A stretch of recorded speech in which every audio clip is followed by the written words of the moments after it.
నమస్తే శ్రీమాత్రే నమః శ్రీ కృష్ణాయ నమః. భక్తి ప్రేక్షకులకు స్వాగతం సుస్వాగతం. అయితే మనకి సెప్టెంబర్ నెలలో 2 గ్రహణాలు ఏర్పడుతున్నాయి. మొదటిది 7వ తారీఖు చంద్రగ్రహణం ఏర్పడింది. అది ప్రత్యక్షంగా చూసే సంపూర్ణ రాహుగ్రస్త చంద్రగ్రహణం. అయితే ఇప్పుడు సెప్టెంబర్ 21న పితృపక్షాల సమయంలో సూర్యగ్రహణం ఏర్పడుతోంది. అయితే చాలా మందికి ఇది అనుమానం రావచ్చు, ఇది ప్రత్యక్షంగా కనపడేదా, పాక్షిక సూర్యగ్రహణమా అనేది మనకి ఒక డైలమా పరిస్థితి ఏర్పడింది. అయితే దీనివల్ల మనకి ఏ సమయంలో పడుతోంది, ఎలాగ జాగ్రత్తలు తీసుకోవాలి, ఇది దేశకాలమాన పరిస్థితులను బట్టి ఎట్లా ఉండబోతోంది అనే వివరాలన్నీ ఇప్పుడు మనం తెలుసుకుందాము. ఇది చాలా చాలా తీవ్రమైన సూర్యగ్రహణము. అంటే ఈ మాసంలో పట్టిన 2 గ్రహణాలు కూడా చాలా తీవ్రమైనవే. అయితే ఇది రేఖాత్మక విశ్లేషణ ప్రకారం మనం చూసినట్టయితే కనుక తక్కువ భాగంలోనే మనకి తక్కువ శాతం మాత్రమే కనబడుతోంది. అంటే పాక్షికము అని చెప్పుకోవచ్చు.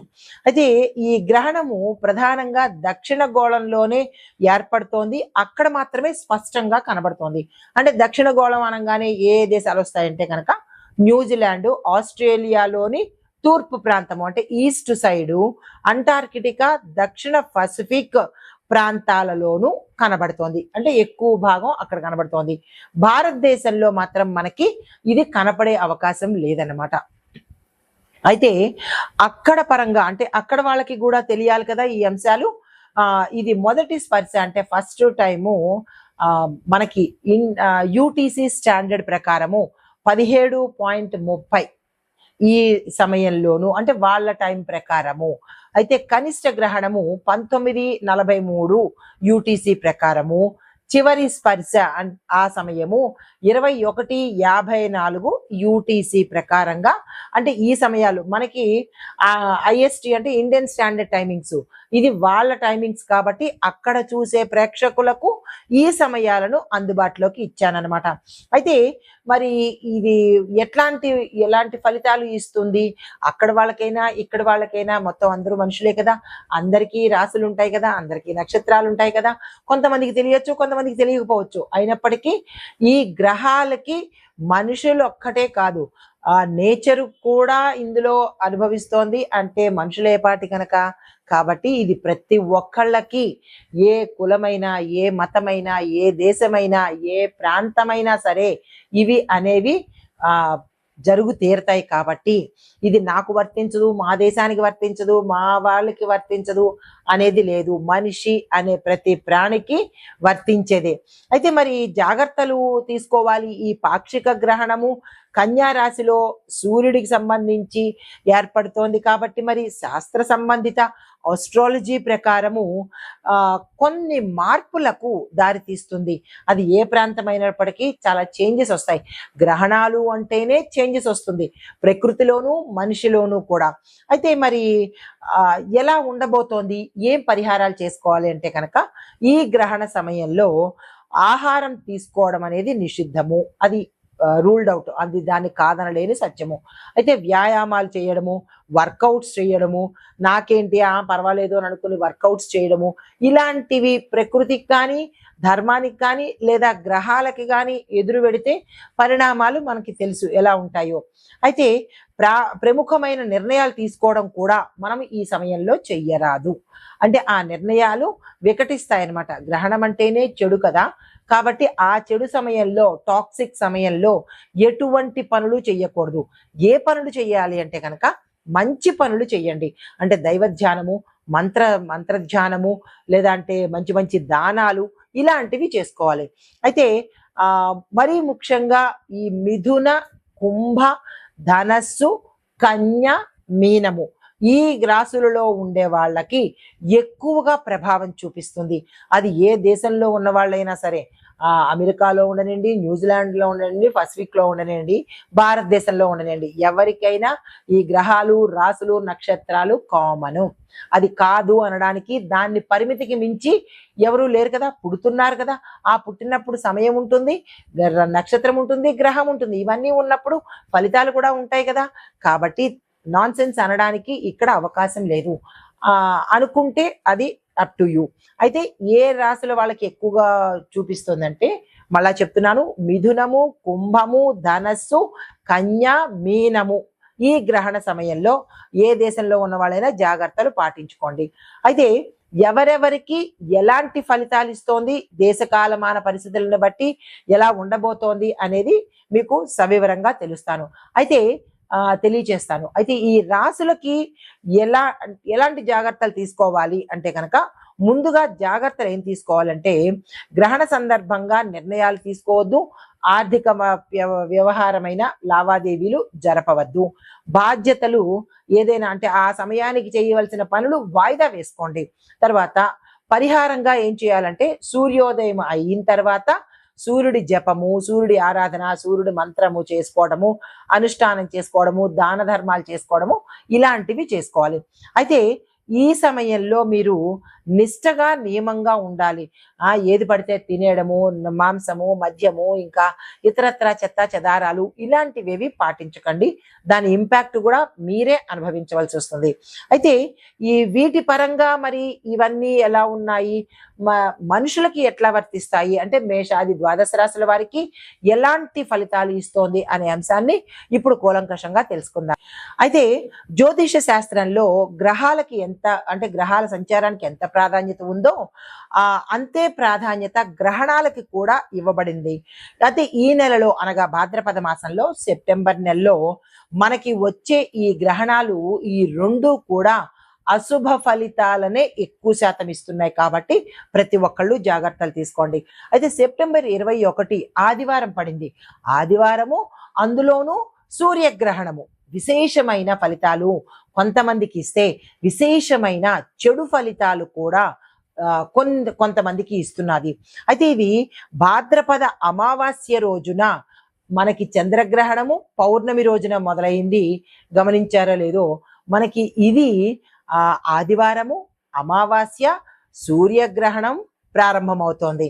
అయితే అది అర్ధరాత్రి అంటే 11 రాత్రి సమయంలో 11 సమయానికి ప్రారంభమయ్యి తెల్లవారుజామున అనగా మరుసటి రోజు సోమవారంన 3:23 వరకు దీని యొక్క తీవ్రత కనబడుతోంది. మరి ఏ రాశుల వాళ్ళు ఈ పాక్షిక సూర్యగ్రహణానికి జాగ్రత్తలు తీసుకోవాలి, ఏ రాశుల వాళ్ళకి అత్యంత శుభప్రదంగా ఉంది అనే విషయాలు కూడా మనము ప్రస్తావించుకుందాము. ఈ గ్రహణము కన్యా రాశిలో ఉత్తర ఫల్గుణి నక్షత్రంలో ఏర్పడుతోంది. కాబట్టి కన్యా రాశి వారు మనకి చంద్రగ్రహణము, కుంభరాశి వారికి పూర్వభద్ర నక్షత్రం వారికి జాగ్రత్తలు తీసుకోవాలి. వాళ్ళకి విపరీతమైన పరిణామాలు, ఈ గ్రహణ పరిణామాలు మీరు ఎక్కడొక్కడ గుర్తుపెట్టుకోవాలి. ఈ గ్రహణ పరిణామాలు మనకి 6 నెలల పాటు మనకి అంటుకొని ఉంటాయి. చెడు ఫలితాలైనా మంచి ఫలితాలైనా ఈ విషయంలో చాలా జాగ్రత్తగా ఉండాలి. అయితే ఈ సూర్యగ్రహణము కన్యా రాశి వాళ్ళు చాలా జాగ్రత్తగా ఉండాలి. నక్షత్రము ఉత్తర ఫల్గుణి నక్షత్రంలో ఏర్పడుతోంది. ఉత్తర ఫల్గుణి నక్షత్రం వాళ్ళు కూడా చాలా జాగ్రత్తగా వ్యవహరించుకోవాలి. ఈ సూర్యగ్రహణ ప్రభావము మనకి శుభ ఫలితాలను ఇచ్చే రాశులు ఏవి, అశుభ ఫలితాలు ఇచ్చే రాశులు ఏవి అనేది సవివరంగా తెలుసుకుందాము. అయితే దానికన్నా ముందుగా ఈ గ్రహణ సమయంలో మనకి కనిపించనప్పటికీ కూడా 11 గంటలకి అంటే వేరే దగ్గర కనిపించినప్పటికీ ఆ ఇంపాక్ట్ ఇక్కడ కూడా ఉంటుంది. కాబట్టి గ్రహణ నియమాలు తప్పనిసరిగా పాటించుకోవాలి. 11 గంటలకి పట్టు స్నానం చేసుకోవాలి. ఆ సమయంలో ఆహార నియమాలు వద్దు, ఎటువంటి నిర్ణయాలు తీసుకోవద్దు. సాధ్యమైనంత వరకు మెలకుగా ఉంటే ధ్యాన తప అవి చేసుకోండి. దేవుడి మీద ధ్యాస పెట్టుకోండి. లేదు ఇక మేము నిద్రపోతాము అని అనుకున్నప్పుడు తెల్లవారిన తర్వాత మీరు ఏ ప్రక్రియలు చేసుకోవాలి, ఏ దానాలు చేసుకోవాలి అనే విషయాలను మీరు పరిశీలనలోకి తీసుకోండి. అయితే ఇప్పుడు మనము ఏ రాశులు చక్కగా ఉండబోతున్నాయి, ఏ రాశులు వాళ్ళకి శుభ ఫలితాలు అశుభ ఫలితాలు అనేది సవివరంగా తెలియచేస్తాను, పాటించుకునే ప్రయత్నం చేసుకోండి. ఈ గ్రహణ ఫలితాలు మేషాది ద్వాదశ రాశుల వారికి ఎలా ఉండబోతోంది అంటే కనుక, తదుపరి రాశి వృశ్చిక రాశి. ఈ రాశి వారి యొక్క ఫలితాలు కొత్త స్నేహాలు, పరిచయాలు ఏర్పడతాయి మీకు. కానీ నమ్మక ద్రోహం కూడా ఏర్పడే అవకాశం కనబడుతోంది. అంటే వారి వల్ల కావచ్చు, లేదా గతంలో మీరు నమ్మిన వాళ్ళని మోసం చేసిన వాళ్ళు ఇప్పుడు మీరు వాళ్ళ ద్వారా కానీ వేరే వాళ్ళ ద్వారా కానీ ఆ నమ్మకం ద్రోహం యొక్క రుచి చూసేందుకు అవకాశాలు ఎక్కువ కనబడుతున్నాయి. ఉద్యోగంలో కొత్త అవకాశాలు వస్తాయి కానీ నిలుపుకోలేని పరిస్థితి ఎక్కువగా గోచరిస్తోంది. అయితే దీంతో పాటుగా కుటుంబంలో అశాంతి, అలజడి, కార్యక్రమాలు వెనక్కి వెళ్ళడము, శుభకార్యాలు వాయిదా పడము, తర్వాత వ్యాపారంలో నష్టాలు రావడము, వ్యాపారాలు మూసివేసుకోవాల్సిన పరిస్థితి ఏర్పడము, దీంతో పాటు మీరు ఏ రంగంలో ఉంటే ఆ రంగంలో ఇబ్బందికరమైన వాతావరణమే ఎక్కువ కనిపిస్తోంది. దీనికి సంబంధించినటువంటి జాగ్రత్తలు తీసుకోవడము, ప్రత్యామ్నాయ మార్గాలు వెతుక్కోవడము చేయాలి. ఎందుకంటే ఈ సూర్యగ్రహణం యొక్క ఇంపాక్ట్ ఈ సమయంలో చాలా ఎక్కువగా గోచరిస్తోంది ఈ రాశిలో వాళ్ళకి. అయితే ఓవరాల్ గా అన్ని రాశుల వాళ్ళకి ఎక్కువగానే గోచరిస్తోంది. కానీ కొన్ని రాశుల వాళ్ళకి విపరీతంగా ఉంటోంది. అలా విపరీతంగా ఇబ్బందులు ఉన్న వాళ్ళు పరిహారాలు చక్కగా చేసుకోవాలి.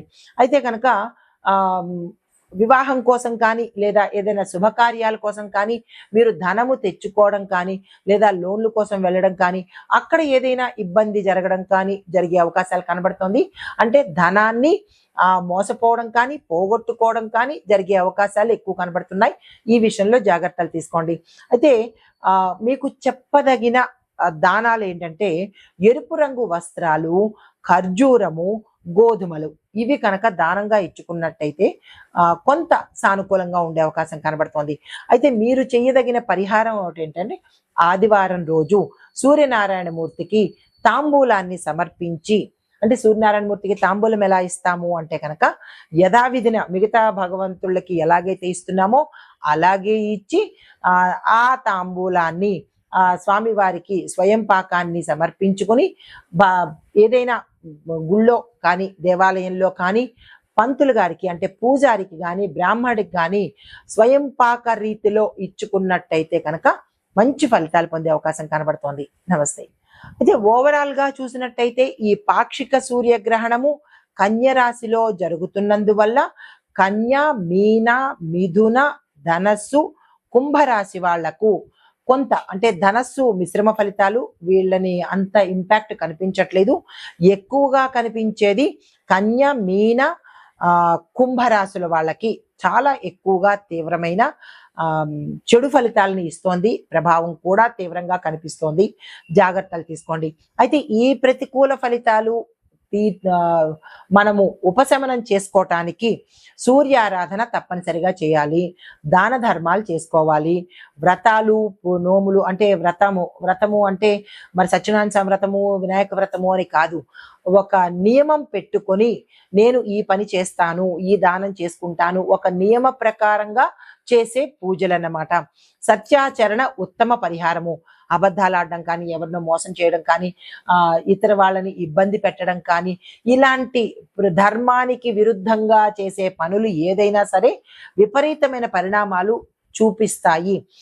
అంటే ఇల్లీగల్ కాంటాక్ట్స్ అనుకోవచ్చు, వేరే వాళ్ళతో అంటే విచ్చలవిడితనం కానీ, ఇట్లాంటివి ఏవైనా ధర్మానికి విరుద్ధమైన పనులు ఎవరు చేసుకున్నా దాని ఇంపాక్ట్ ఏదో ఒక సమయంలో అనుభవించి తీరవలసిందే. కాబట్టి తెలిసి ఎందుకు నిప్పులో చేయి పెట్టుకోవడము, తప్పు అన్నదానికి దూరంగా ఉంటేనే మంచిది కదా.